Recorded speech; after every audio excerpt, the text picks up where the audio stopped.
OTV Odia. शाकाहारी किंबा मांसाहारी एहाकु नै बहुत दिनरु विवाद देखा देइछि। एही दुईटी भितरु मनुष्य पई उपयुक्त कोन एही विषय उपरे जुग जुग धरी विवाद देखा देई आसीछि। आज एही वीडियो माध्यमरे वेद गीता एवं किछि विज्ञानर दृष्टिकोण विषय आमे आलोचना करिबा कि शाकाहारी किंबा मांसाहारी मध्यरे कोन बेसी उपयुक्त अटे। एही कथा आमे समस्ते जानिछन्ति कि सनातन धर्मरे जीव हत्या को महापाप भावरे विचार करा जाए। वेदरे मांस खाइबा उपरे स्पष्ट भावरे मना करा जाइछि। ऋग्वेदर मंडल 10 रे एही कथा कुहा जाइछि कि पुरुषेताय क्रविशा समडक्ते यो अशन्ये पशुना यातुधानः यो अग्नाया भरति क्षीरमग्ने तेषु शीर्षणि हरिशापि वृक्षः। अर्थात जो मनुष्य नर घोड़ा किंबा अन्य पशु मानकर मांस सेवन करे ताकू निज शरीरर एक अंश करिथाए। गो हत्या करी अन्य मानकु तार दुग्धरु वंचित रखिथाए। हे अग्निर स्वरूप राजा, जदि सेही दुष्ट व्यक्ति कौनसी प्रकार रे शुणे नाही ताहले आपण तार शिर छेदन करबाकू मध्य संकोच करिबे नाही। जदि आमे श्रीमद् भगवत गीता विषय कथा हबा, एही ग्रंथरे कौनसी भी भोजन को नै कठोर भावरे मना करा जाय नाही। एथिरे भोजन को तीनोटी श्रेणी रे विभाजन करा जायछि। प्रथम सात्विक, द्वितीय राजसी, तृतीय तामसिक। गीतार 17तम अध्यायर 2 श्लोक रे श्रीकृष्ण कहिसंती, जेउ भोजन सात्विक व्यक्ति मानकर प्रिय अटे ताहा आयुष्य वृद्धि करिथाए, जीवन को शुद्ध करिथाए एवं बल, स्वास्थ्य, सुख और शक्ति प्रदान करिथाए। एही भोजन स्वादयुक्त, स्वास्थ्यप्रद एवं मन को छुई जाए। एहाकू सात्विक भोजन कुहा जाइथाए। जदि आमे एही श्लोक को मानिबा ताहले सात्विक आहार को श्रेष्ठतम भोजन बोली कुहा जाइथाए। प्राचीन काल रे मध्य विद्वान पुरुष माने एही परि भोजन करुथिले, जहा द्वारा सेमानकर स्वास्थ्य तथा आयुष्य वृद्धि हेउथिला। एही भोजनर श्रेणी रे दुग्धजात द्रव्य, कंदमूल, फल, पनिपरिबा, डाली एवं चाउल अंतर्भुक्त अटे। ए समस्त भोजन प्राकृतिक रूपरे स्वादिष्ट, हल्का एवं लाभदायक अटे। एहार परवर्ती श्लोक अर्थात 9 नंबर रे श्रीकृष्ण कहिसंती, जो भोजन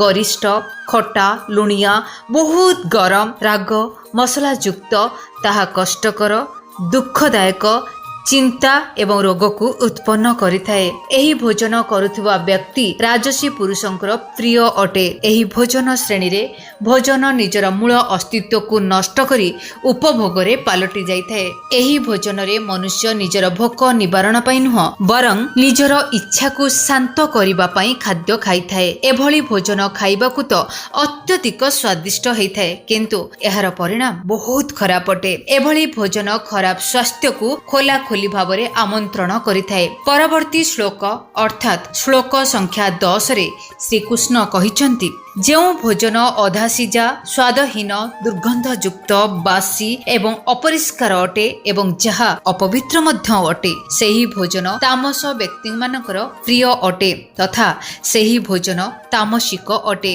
एही भोजनर श्रेणी रे मद, सबु पैकेट युक्त खाद्य एवं मांस को शामिल करा जाइछि।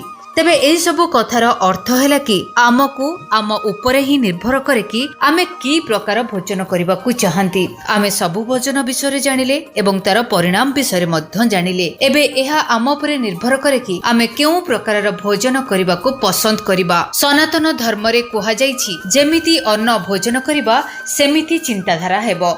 अर्थात आमे जो प्रकार रे भोजन ग्रहण करिबा सेही भोजनर किछि प्रभाव आमर व्यक्तित्व उपरे मध्य पड़िबो। उदाहरण स्वरूप जदि आमे तामसिक भोजन ग्रहण करुछंती अर्थात मांस, मद इत्यादि भक्षण करुछंती ताहाले आमे बहुत रागी, हिंस्रक एवं उत्तेजक हेबा। जो व्यक्ति मांसाहार ग्रहण करती से माने बहुत अजीब युक्ति करिथांती, जेपरि कि आमे केवल सही पशु मानकु खाऊ जी शांति प्रिय अटंती, जेपरि गाई, छेली एवं कुकुड़ा इत्यादि। यह प्रकृत रे अत्यंत हास्यास्पद अटे, कारण ଏଠାରେ ଏ ବିଷୟରେ କୁହାଯାଉନି କି ସେ ପଶୁର ସ୍ୱଭାବ କିପରି ଅଟେ।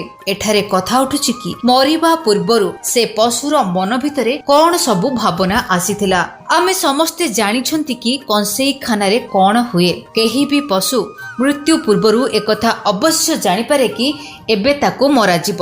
ଆପଣ ଯେତେ ଚାଲାଖି କରି ତାକୁ ମାରିବାକୁ ଚେଷ୍ଟା କରନ୍ତୁ ନା କାହିଁକି, ଆଉ ଯେଉଁ ପଶୁ ଏହା ଜାଣିପାରେ କି ତାର ମୃତ୍ୟୁ ଅତି ନିକଟରେ ଅଛି, ତାହାର ମନରେ କିପରି ଭାବରେ ଭାବନା ଆସିବ କୁହନ୍ତୁ ତ। ସେ ପଶୁ ଡର, ଅସହାୟପଣ, କଷ୍ଟ, ଉତ୍ତେଜନା ଏବଂ ହିଂସାରେ ପୂର୍ଣ୍ଣ ଥିବ। ଆଉ ଯେଉଁ ଭୋଜନକୁ ଗ୍ରହଣ କରି ଆମେ ତୃପ୍ତ ହେବାକୁ ଚାହୁଁଛନ୍ତି ଏବଂ ମାନସିକ ଶାନ୍ତି ପାଇବାକୁ ଚାହୁଁଛନ୍ତି, ସେହି ଭୋଜନର ରାସ୍ତା ଏହି ସବୁ ଭାବନା ଦେଇକି ଆସିଥାଏ। ତେଣୁ ସେ ଭୋଜନ ଶାନ୍ତିପ୍ରିୟ କିପରି ଭାବରେ ହେଇପାରିବ।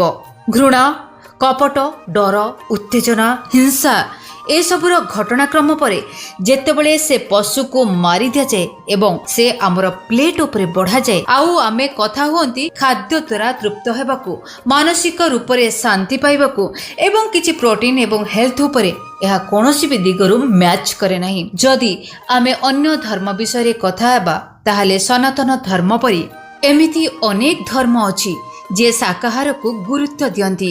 ଆପଣଙ୍କ ଭିତରୁ ବହୁତ ଲୋକ ଜାଣିନଥିବେ କି ପ୍ରାଚୀନ ଖ୍ରୀଷ୍ଟିଆନ ମାନେ ମଧ୍ୟ ଶାକାହାରୀ ଥିଲେ। ସ୍ୱୟଂ ଈସା ମସିହ ଯେ ଖ୍ରୀଷ୍ଟିଆନ ଧର୍ମର ଆରମ୍ଭ କରିଥିଲେ, ସେ ମଧ୍ୟ ଶାକାହାରୀ ଥିଲେ। ଇଟାଲୀର ରୋମରେ ଯେତେବେଳେ କୌଣସି ଖ୍ରୀଷ୍ଟିଆନ ବ୍ୟକ୍ତିଙ୍କୁ ଧରି ନିଆଯାଉଥିଲା, ତାକୁ ସେତେବେଳେ ମାଂସ ଖୁଆଇ ଦିଆଯାଉଥିଲା, ଯାହାଦ୍ୱାରା ତାକୁ କଷ୍ଟ ଦେଇହେବ। କିନ୍ତୁ ଯେତେବେଳେ ଇଟାଲୀରେ ସମ୍ପୂର୍ଣ୍ଣ ଭାବରେ ଖ୍ରୀଷ୍ଟିଆନିଟିର ବିସ୍ତାର ହେଲା, ସେତେବେଳେ କନଭର୍ଟେଡ ଖ୍ରୀଷ୍ଟିଆନ ମାନଙ୍କ ଯୋଗୁଁ ଏହି ପରମ୍ପରା ଆଗକୁ ବଢ଼ି ଚାଲିଲା।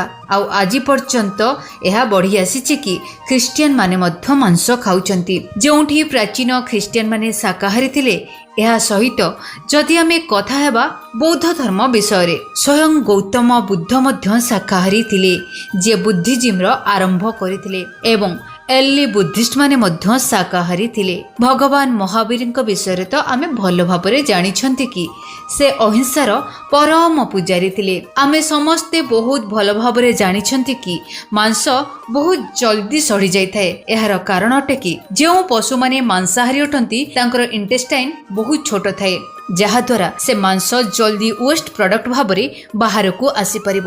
ଯଦି ଆମେ ମଣିଷ ବିଷୟରେ କଥା ହେବା, ତାହେଲେ ଆମର ଯେଉଁ ସ୍ମଲ୍ ଇଣ୍ଟେଷ୍ଟାଇନ୍ ଅଛି, ତାହା ଆମର ହାଇଟ୍ ଠାରୁ ମଧ୍ୟ ଆହୁରି ବଡ଼ ଅଟେ। ଏଥିପାଇଁ ସେଥିରେ ଖାଦ୍ୟ ବହୁତ ସମୟ ପର୍ଯ୍ୟନ୍ତ ପଡ଼ିକି ରହିଥାଏ।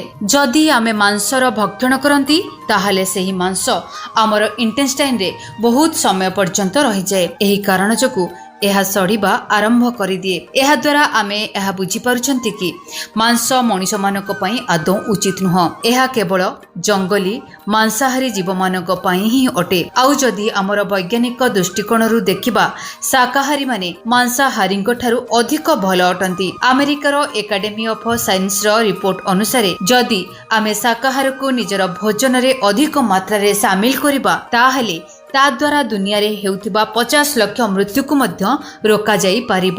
50 ଲକ୍ଷ ମୃତ୍ୟୁ।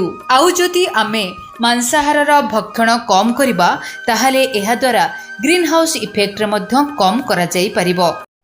ଆଜି ପାଇଁ ଏତିକି, ପୁଣି ଦେଖା ହେବ ଆଗାମୀ ଅଧ୍ୟାୟରେ। ନମସ୍କାର।